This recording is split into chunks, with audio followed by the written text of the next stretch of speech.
Good evening, everybody, and welcome to the GSMC Golf Podcast presented by the GSMC Sports Network. I'm your host, Garrison McDaniel, and we have a great show for you guys today. Today is the 4th of July, so for everybody in America, everybody's celebrating Happy 4th of July. But that means that I am out, partying, on a little bit of a weekend vacation here. So this is a pre-recorded episode, so this isn't live. I apologize. We will be back with the golf live stream on next Tuesday to go over everything that happens at the John Deere Classic. I am excited for this tournament for the weekend. You bet that I will be watching it while I am out at a pool somewhere watching some fireworks. So I'm excited for the 4th of July. I hope everybody is enjoying their 4th of July. But as I mentioned, this is a pre-recorded episode, so if anything I say today in this episode changes over the next day, I don't imagine anything really would, but I do apologize if I say something that has changed.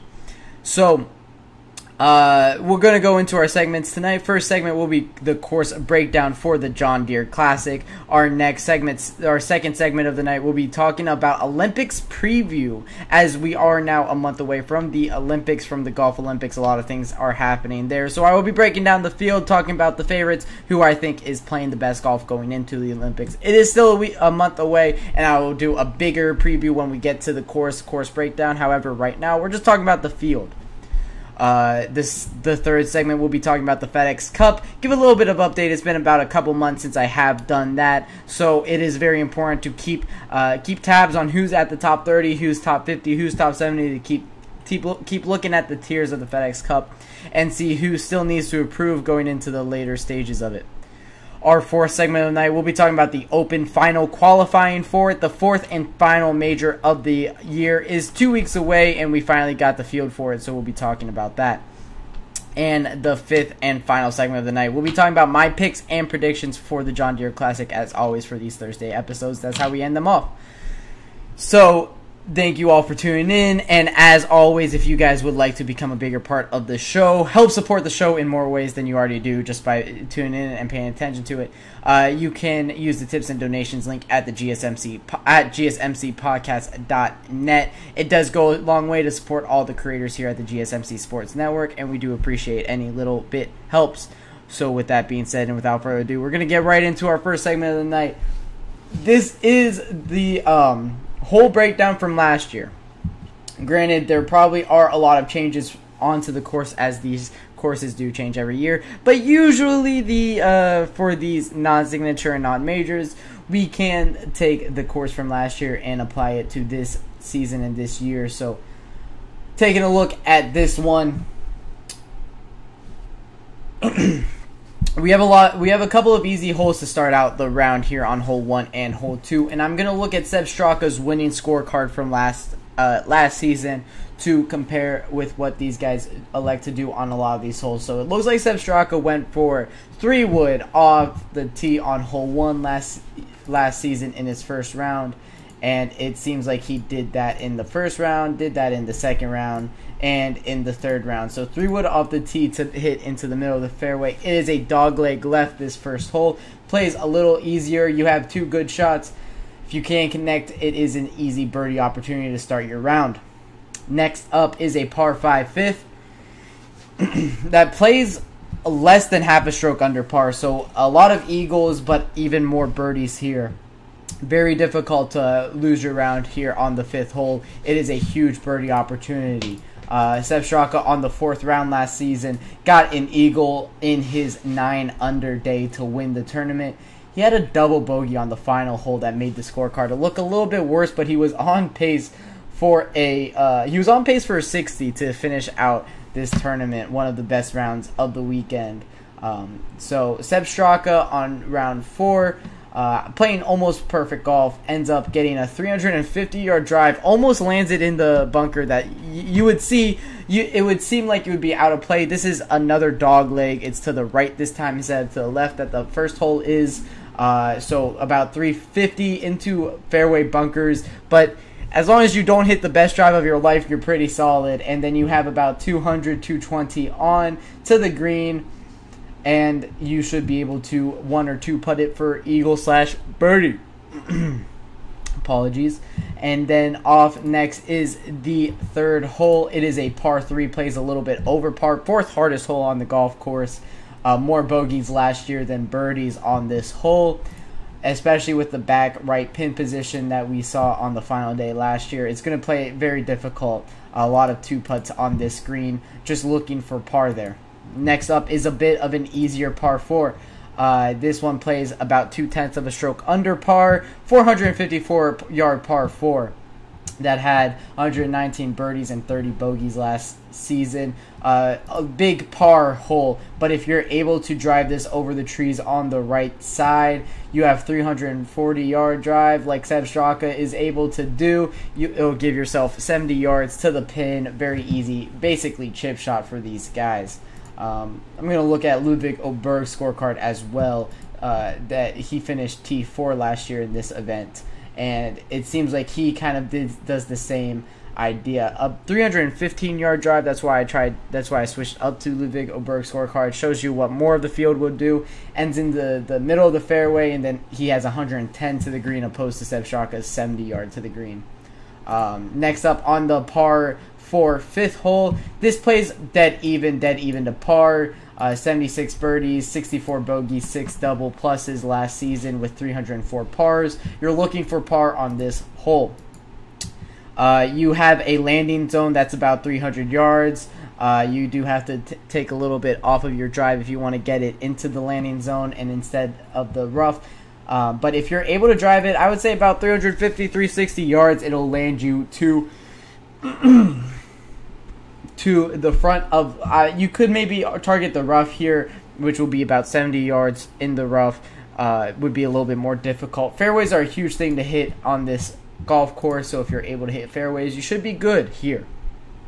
Next is a 367-yard par 4, plays under par, a short par 4 here that these guys can really attack. Seb Straka elects to go with his 5-wood, about 260 yards here into the landing zone of the fairway. But you can really target the flag and target the green here if you're able to drive it 350 yards. Seb Straka wasn't too confident, still birdies it with a fantastic chip shot.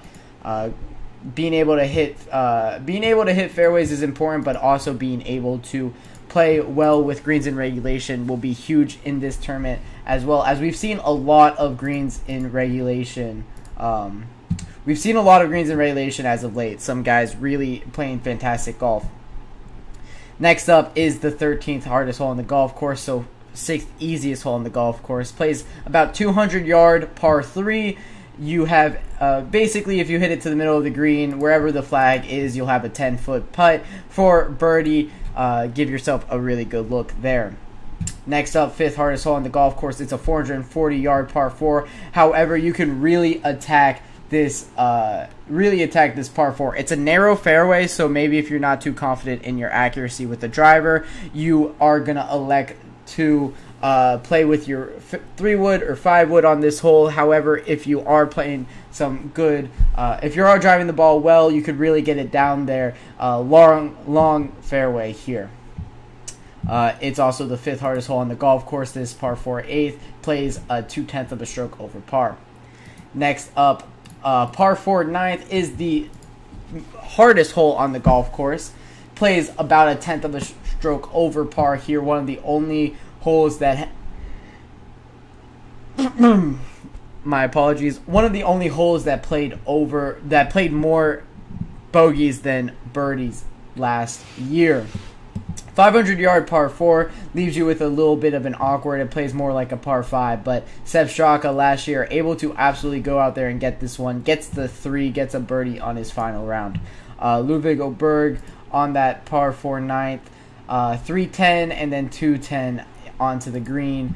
Really difficult second shot here. That's what makes this one so difficult. Expect a lot of bogeys on the 9th hole here. Next up, the 10th hole. You have a par 5 that plays about 600 yards. One of the easier holes on the golf course last year. Played about the 3rd, 4th easiest hole on the course. 0.2 of a stroke under par.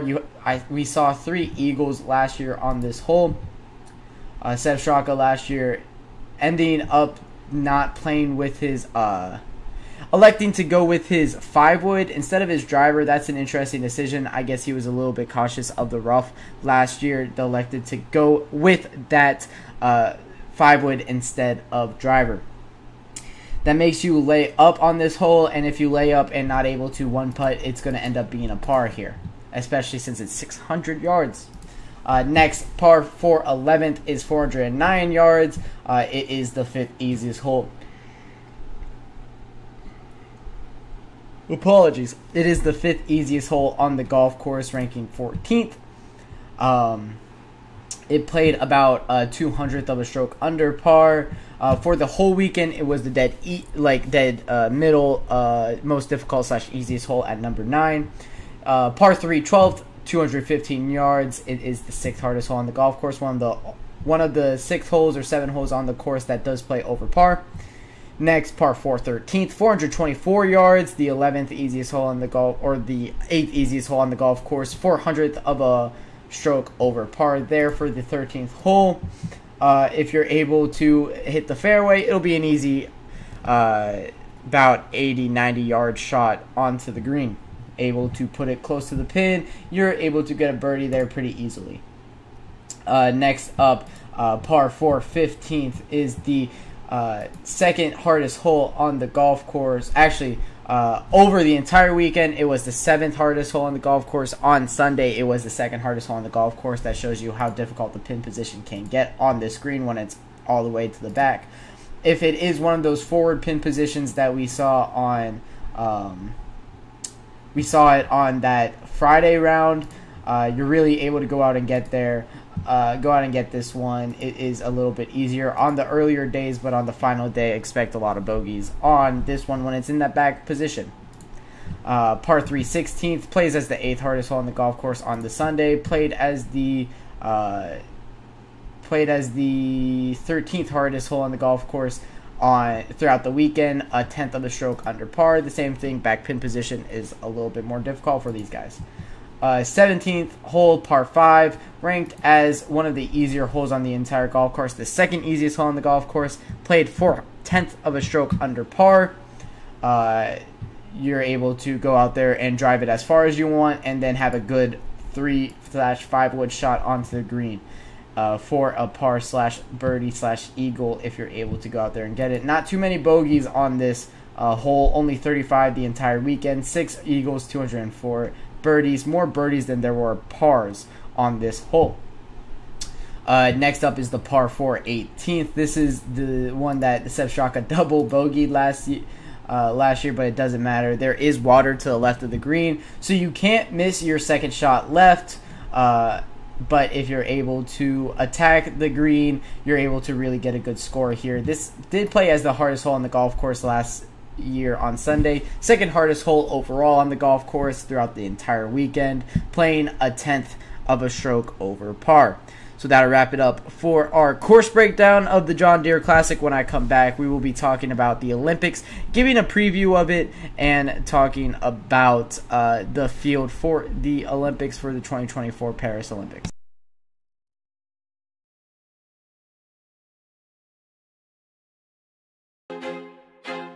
I feel like I'm losing my mind.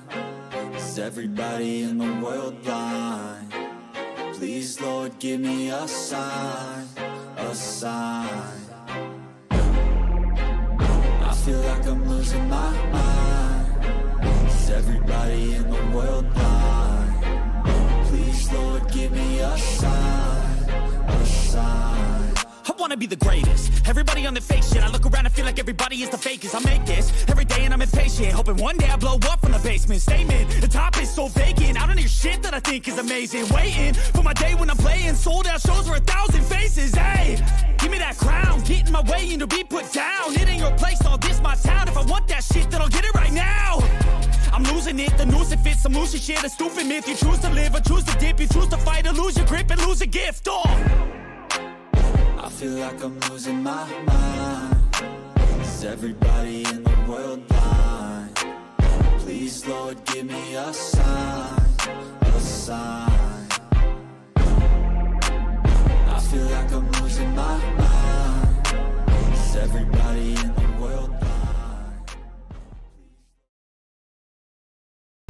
Welcome back to the GSMC Golf Podcast presented by the GSMC Sports Network. I'm back with our second segment of the night. We just got finished talking about the course breakdown for the John Deere Classic. But before we move on to the Olympics preview, I would like to remind you guys that if you want to become a bigger part of the show here at the GSMCpodcast.net, use the tips and donations link that I just mentioned, and that is across the screen right now, to help support the creators here at the GSMCpodcast.net and the GSMC Sports Network.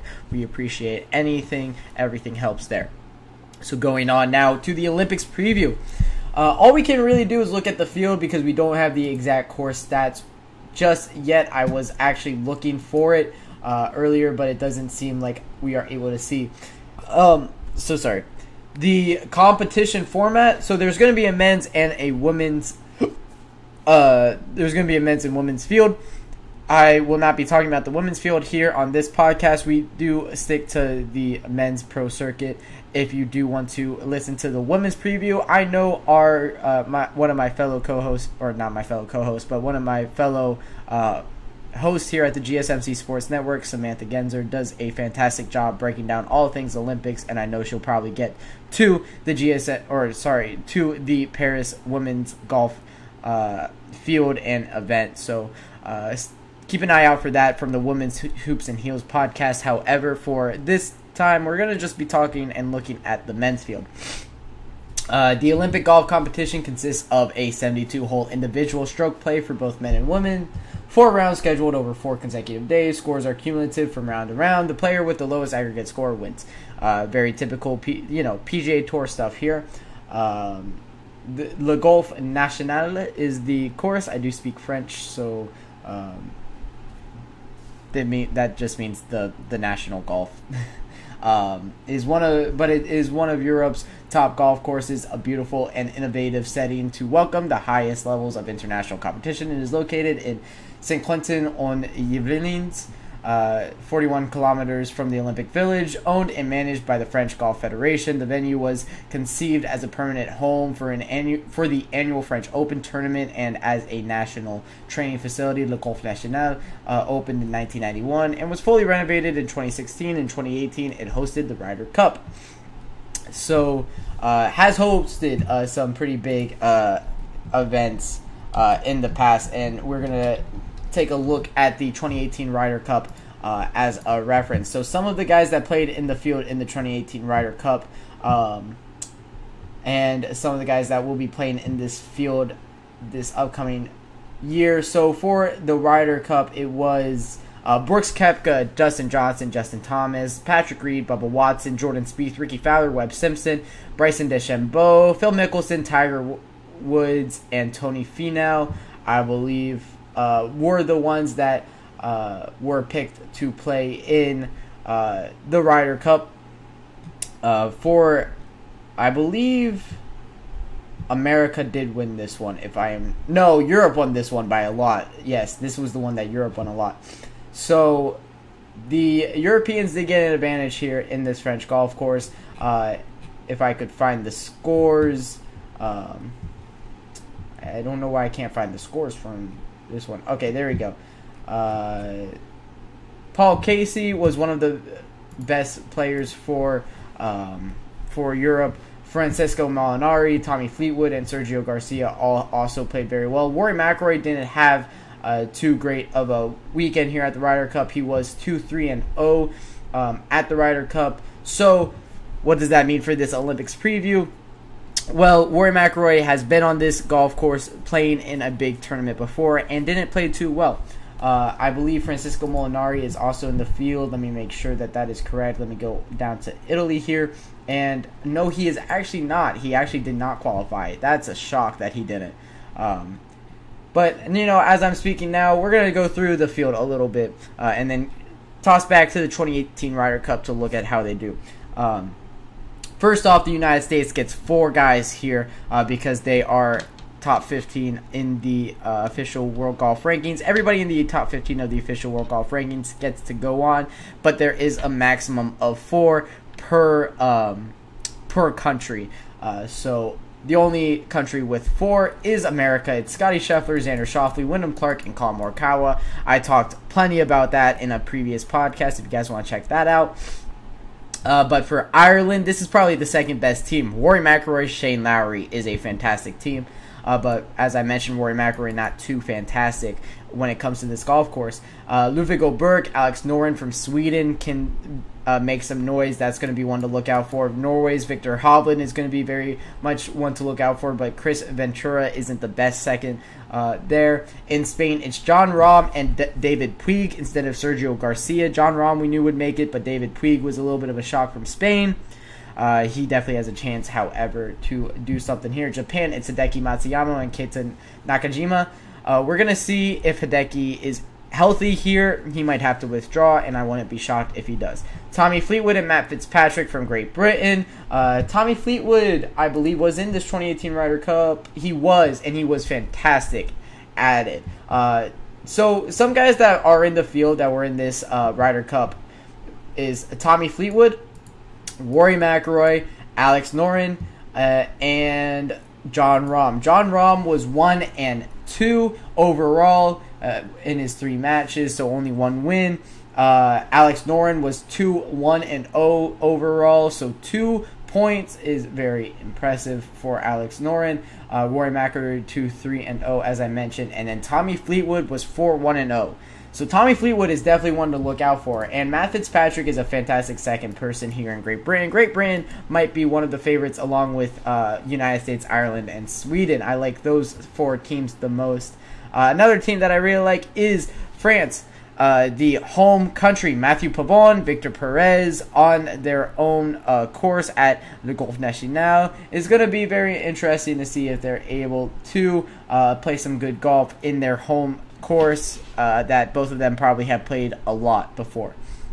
Next up, Austria. Sepp Straka is the only qualifier from Austria. Australia has Jason Day and Minwoo Lee, which is a very strong pairing. Canada, Nick Taylor, Corey Connors looks very good. South Africa, Christian Bezuidenhout and Eric Van Rooyen is a good pair there. Christian Bezuidenhout does a little bit more than Eric Van Rooyen, but both of them can definitely play some good golf. Germany, Stefan Jaeger and Matti Schmid was the ones that qualified. Denmark, Nikolai Højgaard and Thorbjørn Olesen. Thorbjørn Olesen was also in this Ryder Cup. Thorbjørn Olesen was 1 and 1 in his 2 matches, so not too much to go off from him. None of the Americans that are going to be in this field in this field for the Paris Olympics played in the 2018 Ryder Cups, as the 2018 Ryder Cups was a lot of older names still in this one with Tiger Woods, Bubba Watson, Phil Mickelson, Dustin Johnson, some guys that are on the back end of their golfing careers now were in this one. The best player for America was Justin Thomas. He was 4-1 and 0, and Jordan Spieth was 3-2 and 0. Both of them won both of their four balls as well, so impressive stuff there. I believe both of them were paired in both the 4 balls that they played in. Tiger Woods lost all 4 matches that he played in, but he won't be in this Olympics, so not really much to talk about there. Going back to the field, though, as Thorbjørn Olesen was in the Ryder Cup 1 and 1. So he does have experience on this golf course as well. Belgium with Thomas Dietrich and Adrian Dumont de Chazart could be a good pairing. Argentina is one of the more sneakier ones. Emiliano Grillo and Alejandro Tosti is a fantastic pairing from Argentina. New Zealand, Ryan Fox and Daniel Hillier. I don't know too much from them. Poland, Adrian Maronk. Chile, Joaquin Niemann and Cristobal del Solar. Joaquin Niemann is going to be a big name in this field as he has had some fantastic results over in Live Golf. We'll see if he's able to play well in France. Sami Välimäki is the only Finland in the field. Taiwan has C.T. Pan and Kevin Yu. Netherlands, Joost Luiten and Darius Vandriel qualified. Joost Luiten had to sue the Netherlands Federation for a spot in the Olympics, and he did win that lawsuit, so we'll see him. But as far as Darius Vandriel, I'd be shocked if he doesn't sue and also make it to Paris. China is Carl Ewan and Zhe Shongdu. Colombia, Camilo Villegas and Nico Echevarria. Italy, Matteo Manassero and Guido Migliozzi. India is two guys that I'm not even going to try to pronounce their names because that just can only result in chaos for me. Puerto Rico is Rafael Campos. Mexico, Carlos Ortiz and Abraham Answer. I believe both of them are in Live Golf. I know Abraham Answer is. Thailand is two names I'm not going to pronounce. Malaysia, Gavin Green. And Paraguay, Fabrizio Zanotti. So those are the guys that qualified. A lot of countries are going to also be represented here at the Paris Olympics. It's going to be interesting to see what the field looks like and how the course does play. We'll talk more about the course breakdown when we get a little bit closer to it, probably the week of for the Paris Olympics. But that'll wrap it up for this second segment, talking about the Olympics preview. Next up on the docket, we'll be talking about the FedEx Cup and give you a little bit update about 3 quarters now through this 2024 golf season.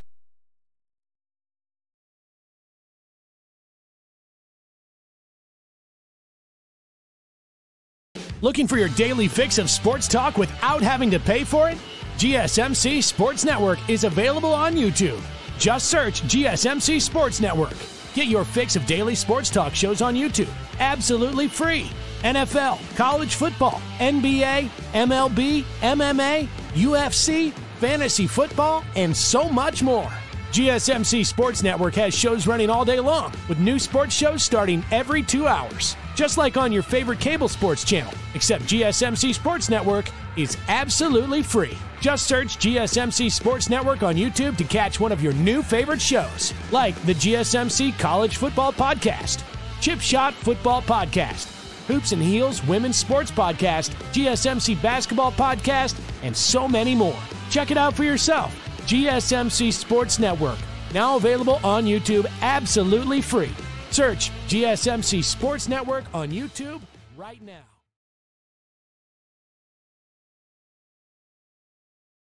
Welcome back to the GSMC Golf Podcast presented by the GSMC Sports Network. We have the FedEx Cup standings up to my right here, and we're talking all FedEx Cup update here with the guys really trying to make a charge here at the end for the top 70, for the top 50, and for the top 30. If you don't know, top 70 gets you into the FedEx St. Jude Championship, top 50 gets you into the BMW Championship, and then top 30 gets you into the Tour Championship. So you want to really be in that top 30. If you're in that top 30, you get into all of the others. So a lot of golf still left to play, by the way. This all happens in August and September. A lot still going on here in the golf world. A lot to look forward to.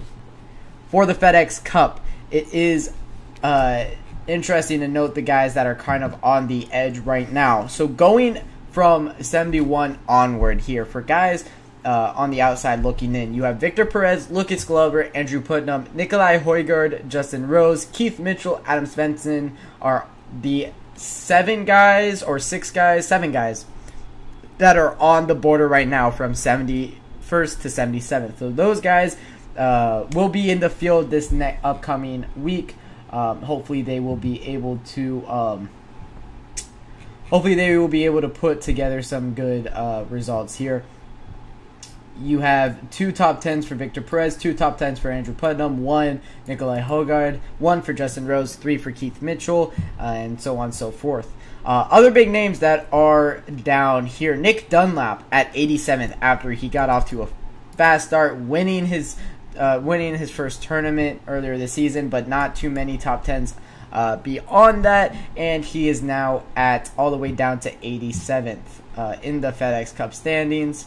And really, he jumped up 6 spots from last week. He went into the field at the Rocket Mortgage at 93rd, now at 87th, so did get a good result there, but needs more than just that. Needs to get some more top 10s if he wants to be in that top 70. Doug Gim is another guy on the outside looking in. Ricky Fowler at 93rd right now. No top 10s the entire season is very disappointing for Ricky. We'll see if he's able to play some good golf coming down the stretch. Other guys, Joel Damon at 102. You have Alejandro Tosti at 113. Sam Ryder at 118. You have Garrett Higo at 130. Other big names like Matt Kuchar at 140, as well as Thorbjorn Olesen is at 153. JJ Spawn 156. David Lipsky at 160, who has only one top 10 on the year. So yeah, a lot of guys down there. But when we get into the top 70, this is where the guys are looking to move up the most and looking to jump into that top 50 here. The biggest contender is Davis Thompson with 3 top 10s. Had a fantastic weekend last week, unable to win. However, at the Rocket Mortgage, still looking to climb. I believe he is not in the field for the John Deere Classic, but still a long season left to go. Grayson Murray, who has a win this season at 52nd, not doing too well beyond that win. He did get that win at the Sunny Open in Hawaii, where he beat Byung-Hun An and Keegan Bradley in the playoff. So for Grayson Murray, he is a little bit farther away than you would expect him to be here. Those are projected. Let's go back to official. There we go. So Grayson Murray at 52nd, dropping 2 spots this past weekend from not playing at the Rocket Mortgage. I do believe that he is back in the field at the John Deere Classic to improve himself back into that top 50. Peter Malnati at 54, Minwoo Lee at 55. He jumps 9 spots from a good good weekend at the Rocket Mortgage. He started at 64. Now only 5 spots out of that BMW Championship. Aaron Rye jumped 14 spots after a fantastic Rocket Mortgage, now up to 58. He's going to be in contention at the John Deere Classic, and hopefully for him, he's going to be able to get a good result to put himself in the top 50. Jordan Spieth, dropping 6 spots from last weekend from not being in the field, really needs to have a good weekend here at the John Deere Classic. He is a threat to win it. He can definitely do it so, but he's going to need at least a top 5 to top 10 if he wants to play some golf later into the season. Right now, 59th. Mark Hubbard at 60. Maverick McNeely at 62. Emiliano Grillo at 63. Davis Riley, who has a win this year, at 64, but that win and that top 10 is really all he has showing on his scorecard or on his results. Other big names like Adam Schenk at 68, Adam Scott 69. Moving into the next tier, top 50 through top 30. Some big names are in this tier here that are going to be looking to get into the top 30. A lot of golfers are in contention always. Golf is in a very good spot. Mackenzie Hughes, top 50, or is on that line right at 50th right now, dropped 2 spots from not playing last weekend. He will be in the field at the John Deere Classic if I'm not mistaken, which will be good for him. Patrick Rogers is 49th. Victor Hovland 48th. For Victor Hovland, very disappointing season, only 1 top 10 the entire year, but he is one that can win an event at any moment and really jump up in these standings. Alex Noren at 47, same goes for him. Billy Horschel, who has won this year a top 4 top 10s as well, has a really good result card, however just not being able to put together consistent cuts or made cuts, and that's really what's hurting him. Harris English, only 2 top 10s, but he's 45th. Jake Knapp at 44th, 1 win and 4 top 10s. Denny McCarthy 43rd. Austin Eckroat, 1 win, 1 top 10, is at 42nd. Nick Taylor 41st. Has 1 win and 3 top 10s. Nick Taylor has been playing some good golf this year and can definitely jump. This tier is a bunch of Canadians. I think all of the Canadians on tour, all 5 of the Canadians are in this tier here. Taylor Pendrith, Adam Hadwin, Corey Connors, Nick Taylor, and Mackenzie Hughes are all there. Cam Davis, who just got his win, jumped 37 spots on the back of that win and now is comfortably in the top 70. That's how much a win can do for you on tour here in the FedEx Cup standings. Tom Kim with at 39th with the 2nd place at the Travelers Championship. He does remain at 2nd place there. Will Zalatoris 38 with 3 top 10s on the year. He's been playing good golf even through the injury. Hopefully he can get back to the point where we all know he can be. Bobby McIntyre with a win and 4 top 10s this year is 37th. Keegan Bradley, 2 top 10s at 36th. Matt Fitzpatrick, 3 top 10s at 35th. Corey Connors, Siwoo Kim, Adam Hadwith, and Taylor Pendrith round out the top 50 here for the BMW Championship. A lot of guys that can really increase in the FedEx Cup points. There is a bunch of guys around. So between Taylor Pendrith and 952, between Taylor Pendrith and Austin Eckroat, which is 12 spots, there is only 200 points that separate these guys. Might I remind you, you get 500 points for a win on tour, 700 points for a signature event win. So we are out of the signature event, so there is no more 700 points up for grabs. But 500 points being up for grabs this weekend is going to be huge. For a guy like Jordan Spieth, if he were to go on and win at the this weekend, he would be at 1188, which would put him all the way up to 24th or 25th above Sam Burns and Max Homa. That's a huge jump, man. He needs this one so bad. Not really banking on him to win, but if he were to be able to do so, it would be huge for his chances at a top 30. But in this final tier here, top 30 through number 1, Cameron Young is the first name on this list. 6 top 10s without a win. We talked about him on Tuesday's podcast. Go check out that 5th segment there on Cameron Young's breakdown on Sunday. Very disappointing, but he does jump into the top 30 from that Rocket Mortgage top 6. JT Poston's up there. Jason Day is 28th from the back, off the back of a fantastic start to the year. Not doing so well as of lately, but he can always turn around his season. Thomas Dietrich at 27. Max Homa at 26 with only 3 top 10s, but playing fantastic in the big tournaments. That's why he's 26. Sam Burns, 6 top 10s without a win.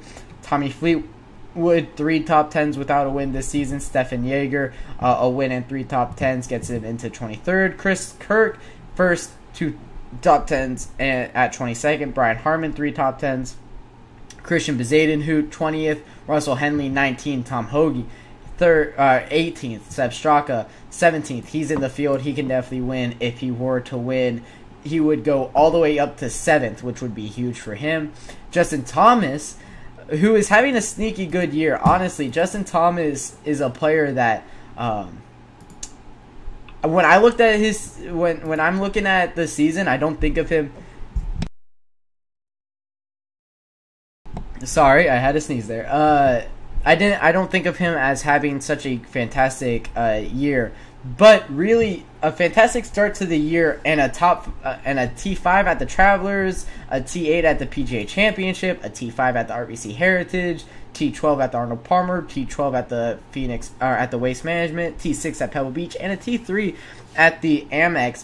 The guy's not having a bad season, and he's up there at 16th in the FedEx Cup because of it. He's not in the field this week because he feels very comfortable with where he is at, and it does make sense. Sungjae Im at 15, Matthew Pavone at 14, Tony Finau 13, Shane Lowry 12, Akshay Bhatia is all the way up to 11 with a fantastic season with a win on it as well. And then the top 10, Byung-Hun An, who is having a great year. Patrick Cantlay at 9, Steve Thigala at 8, Hideki Matsuyama 7, Ludwig Oberg at 6 without a win, Wyndham Clark at 5th with a win and 5 top 5s. This is really... Colin Morikawa is the highest without a win at 4th. Apologies, I had to sneeze again. Allergies. Really killing me right now. But Colin Morikawa, 4th without a win is very impressive. 6 top 10s this year for Colin. Rory McIlroy is 3rd. Xander Schauffele at 2nd. And Scotty Scheffler at 1st. With 6 wins and 13 top 10s, Scotty Scheffler is absolutely ridiculous.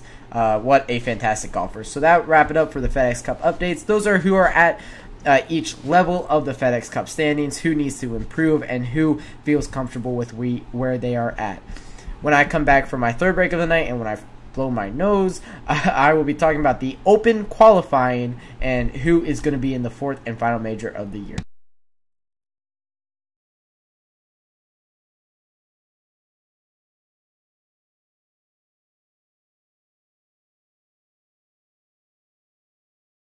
For the best and latest podcasts available anywhere, go to the podcast app on your cell phone and type in GSMC to access free content-rich podcasts on health and wellness, book reviews, sports, entertainment, relationships, social media, movies, technology, finance, and even weird news. Subscribe and download the GSMC Podcast Network's family of shows, available everywhere podcasts are found.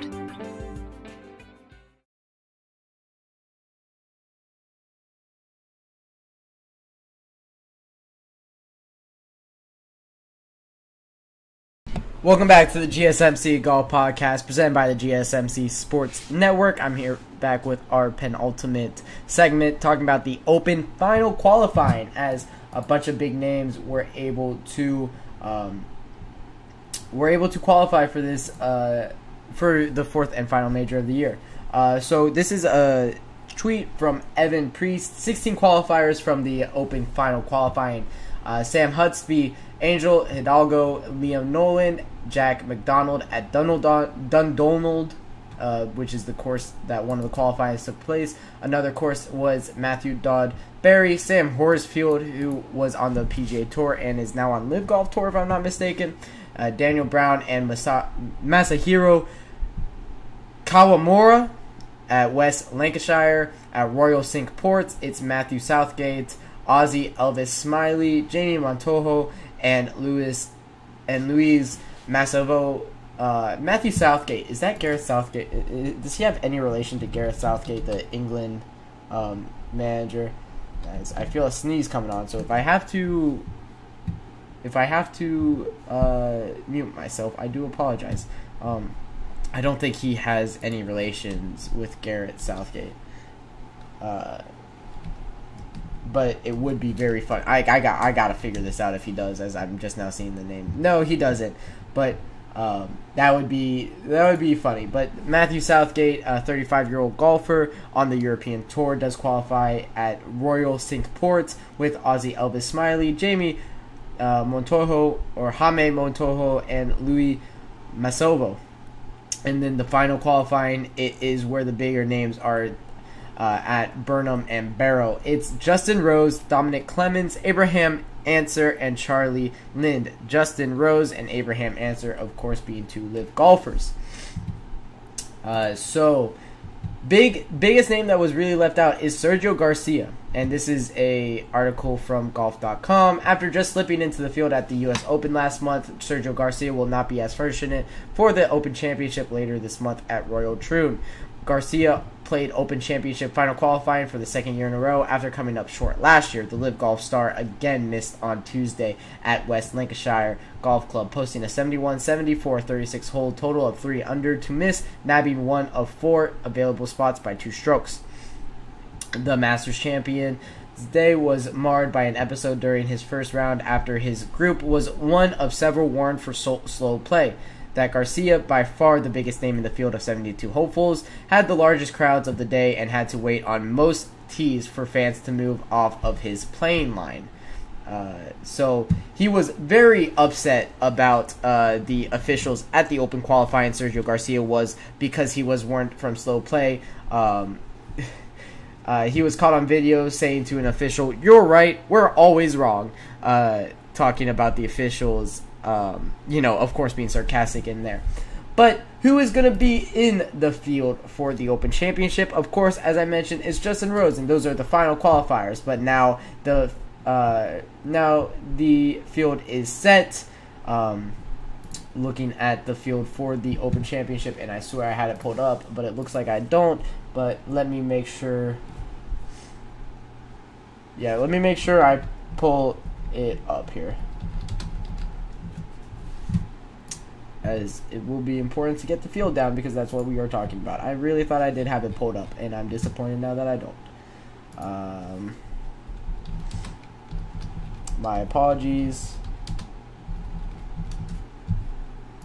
There we go. Alright, so we're going to have Ludwig Oberg, Byung-Hun An, Abraham Answer, Mason Anderson, Christian Bezaden, Akshay Bhatia, Alexander Bjork, Dan Bradbury, Keegan Bradley, Dean Burmeister, Sam Burns, Patrick Cantlay, Wyndham Clark, Eric Cole, Corey Connors, John Daly will be in the field because he did win this event in 1995, so he gets champions exemption. Jason Day, Bryson DeChambeau, David Duval, Austin Eckroat, Ernie Els, Harris English, Tony Finau, Matt Fitzpatrick, Tommy Fleetwood, Ricky Fowler, Ryan Fox, Lucas Glover, Ben Griffin, Emiliano Grillo, Adam Hadwin, Todd Hamilton, who won it in 2004, Brian Harmon, who won it last year, will be in the field, of course, Tyrell Hatton, Russell Henley will be in the field. Tom Hoagie, Nikolai Højgaard will be in the field. Zach Johnson, who won it in 2015, will be in the field. Sungjae Im. Dustin Johnson will be in the field. Victor Hovland, Sam Horsfield, Billy Horschel, Max Homa. So, a lot of the PGA Tour guys that we all know and love, and then a bunch of the winners' exemptions. So let's talk about those winners' exemptions that we will be seeing in the field. Tiger Woods will be in this field. He won it in 2000, 2005, and 2006. This guy was absolutely silly between 2000 and 2009. He gets the winner's exemption, so he'll be in it. Henrik Stenson, the 2016 winner, will be in this. Jordan Spieth won it in 2017, so he'll be in it. Cameron Smith, 2022. Luis Oosthuizen, 2010 winner. 2021 winner, Colin Morikawa, who would have been in there no matter what. Francisco Molinari, who won in 2018. Phil Mickelson will be in the field, who won it in 2013. Rory McIlroy, the winner in 2014, his last major that he's won before his decade-long drought. Shane Lowry in 2019. Justin Leonard in 1997. Zach Johnson in 2015, as I mentioned. Padraig Harrington in 07 and 08. Todd Hamilton 04. Those are your winners' exemptions. As for the amateurs in this field, we are seeing a whole host of amateurs. Gordon Sargent is the one that we all know the most, but Liam Nolan from Ireland will be in this field. Tommy Morrison, Santiago de la Fuente will be in this field. Dominic Clemens, Callum Scott, Jasper Stubbs, and Alton van der Merwe will be in this field. The ones that are debuting here: Ludwig Oberg, Eric Cole, Santiago de la Fuente, as I mentioned, Mason Anderson, Akshay Bhatia is debuting at the Open Championship now. Austin Eckroat's getting his debut at the Open Championship. Steven Yeager, more notable names, Andy Ogletree, who is playing on Live Golf, is getting his first Open Championship stab. Sebastian Soderberg, Vincent Norman are all debuting. So that is going to be the field for the Open Championship. It looks like it's going to be a fun one, full one for it. That will be in 2 weeks. We'll be talking a lot more about it in the upcoming 2 weeks. But the final qualifying just happened. That's why we did talk about it. So a lot of big amateurs also made it, and big names being left out, like Sergio Garcia, not in this field. I didn't see Bryson DeChambeau in this field. He is. I just completely skipped over him. I would have been shocked if he wasn't in the field. But that's who's going to be at the Open Final qualifying on the second week in July, or the third week in July. So I'm excited for that one. The fourth and final major of the year. Always a good one to look forward to. So that'll wrap it up for our fourth segment. When I come back for my fifth and final segment of the night, we'll be talking about my picks and predictions for the John Deere Classic.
Welcome back to our fifth and final segment of the GSMC Golf Podcast, presented by the GSMC Sports Network. We are talking about my picks and predictions for the John Deere Classic, as it is the tournament that is going on this weekend. So, going over to the betting odds for the John Deere Classic, and this is the most wide open tournament that I've seen in a very long time.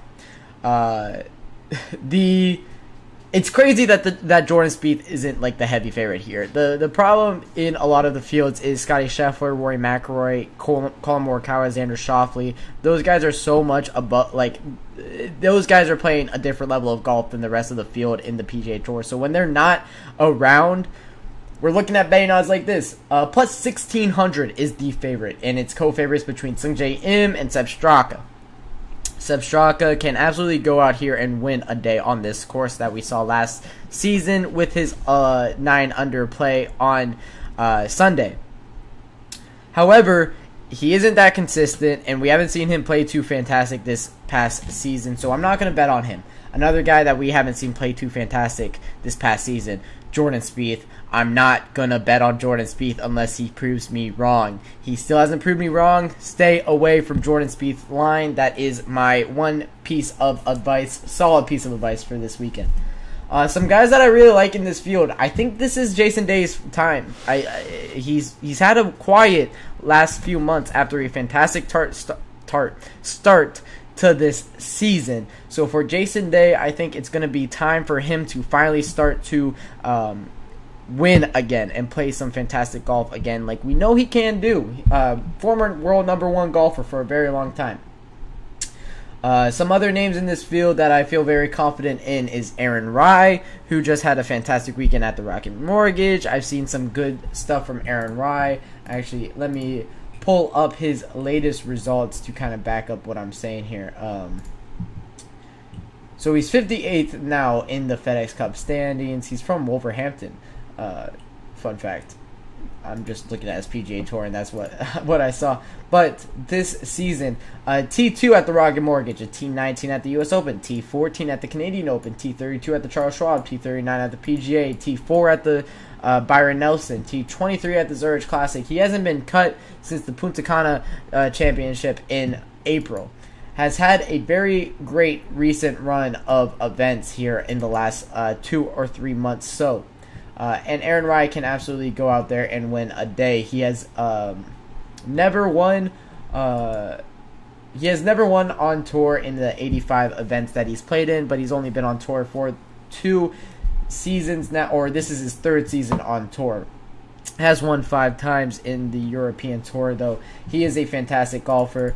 He can definitely go out there and win a day. He's one of the best strokes gained total in the entire field, 8th in strokes gained total. So one of the best approach shots in all of golf, 6th with the irons, 28th off the tee, 58th around the green, and like I said, 8th total.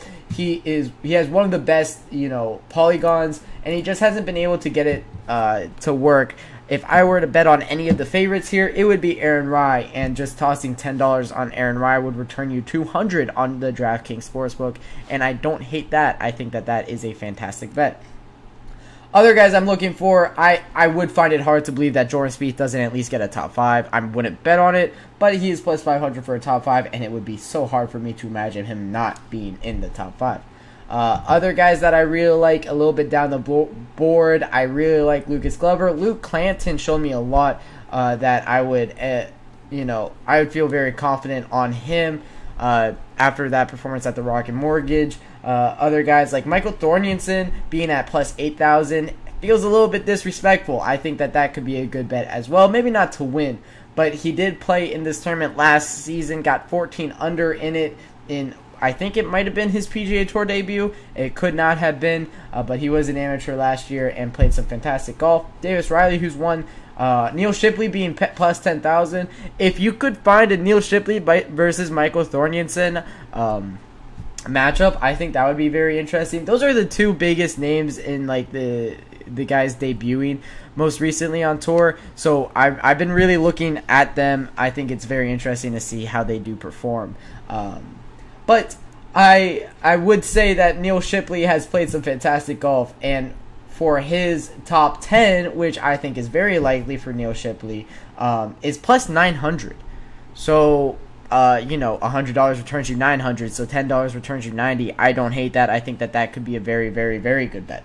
I think that might be my best bet, actually. Neil Shipley, top 10 here, would be my best bet at plus 900. My second best bet would be Aaron Rye to win at plus 2,000. I really like that. Think that is very possible.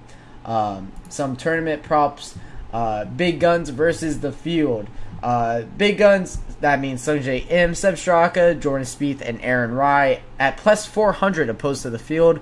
I would like that a lot. I would take one of those four to win. I would feel very confident about that. Round props, you can always look at that. And yeah, just for the tournament lines and for the winners, like I said, I really like Aaron Rye. What makes Aaron Rye different on the John Deere Classic? Well, like I said, he's playing some great golf going into this weekend. And also, I really love his approach shots. You see a lot of approach shots within 100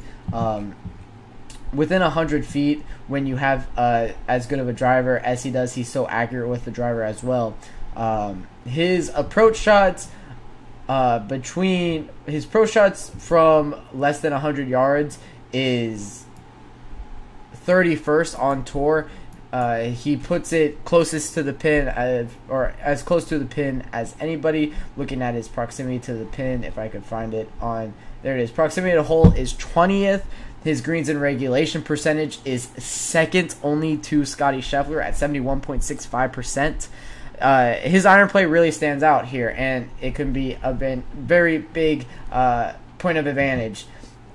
He doesn't end up in the rough off the driver. He's second in right rough tendency and 12th in left rough tendency. That means he hits fairways. What did I mention in that first segment talking about this golf course, talking about the breakdown of it? Well, you need to hit fairways, and he does. And I mean, his average driving distance is about 295. It's about 295, and that's, I mean, that will play, right? As we say, that will play. I don't think he'll have a problem whatsoever with that.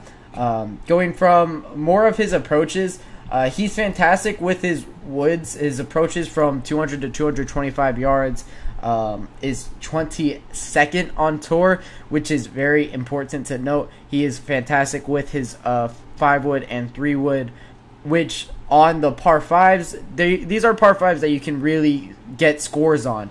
And for Aaron Rye, if he is able to do so on them, I think that he puts himself in a very great position. So I really like that favorites versus the field bet at plus 400 for the favorites. I think that would make a good bit of sense. Some other names in this field that I kind of would stay away from.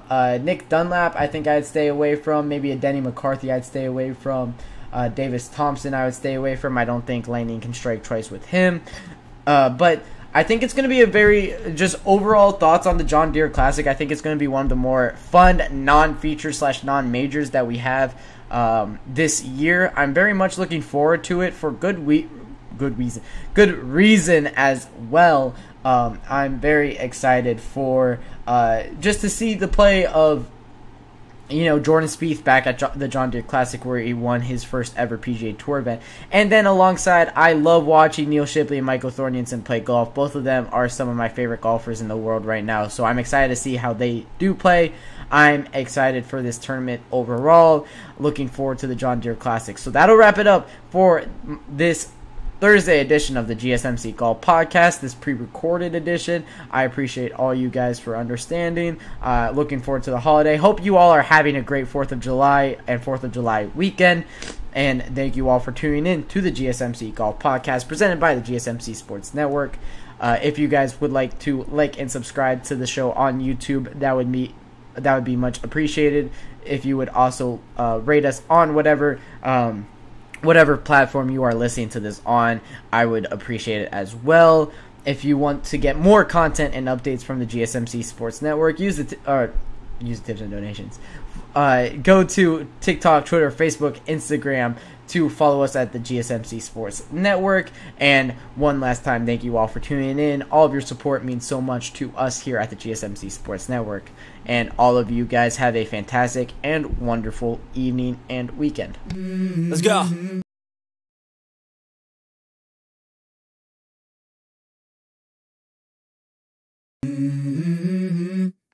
Mm-hmm.